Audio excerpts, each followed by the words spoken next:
السلام عليكم ورحمة الله وبركاته. ازيكم يا حبايبي؟ عاملين ايه؟ يا رب تكونوا بخير.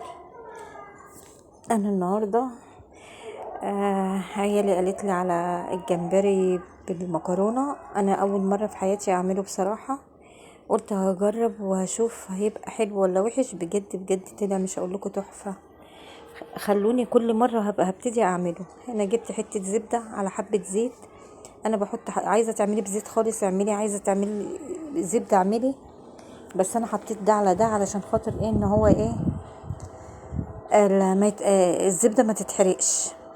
ونزلت بقى بفلفل اخضر، ونزلت بكمون وشطه يعني التوابل اللي انت تحبيها يا حبيبتي حطيها. ونزلت هنا بقى ايه، ونزلت بتوم طبعا من اللي قلبك يحبه كده، راس توم حلوه كده مش كبيره قوي يعني، بتوم مفروم. ونزلت بالجمبري بتاعي، ونزلت بدقيق، ونزلت بشوية دقيق. بعد ما عملت التوابل الاول يا حبايبي، انا اديت غلوة للجمبري بتاعي، يعني تشويحة كده. وبعدين خدت المية بتاعته وعملت فيها ايه يعني الدقيق باللبن البشاميل بتاعي، وقعدت اقلب بقى كويس كده قوي. وانا كنت سلقه المكرونه. هنا بقى ايه، الجمبري بتاعي كنت انا طبعا مديله تشويحه في السمنه والزيت والتوابل اللي انا كنت عاملاها. عملت تشويحه وبعدين رحت ايه، نازله بالمكرونه بتاعتي. وكنت جايبه جبنه، ما بقى اعرفش اقولها مرزاليلا ولا مردليلا جبنه يعني اهي.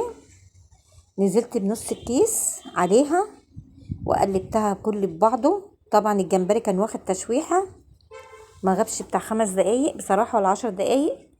كنت انا سلقه المكرونه. هنا بقى ايه، عملت بشاميل يكون خفيف كده، يعني كوبايه دقيق، كوبايه صغيره، كوبايه دقيق على نص كيلو لبن.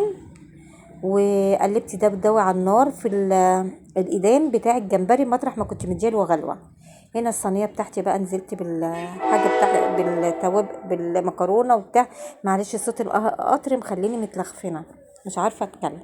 هنا هي الصينيه بتاعتي يا حبايبي، وكنت حاطه حته جبنه برضو. معلش عشان انا قريبه للقطر.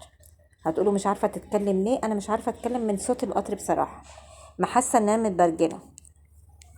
هنا خلصت اهي المكرونه. مش هقول لكم على ريحتها وطعمها الجميل.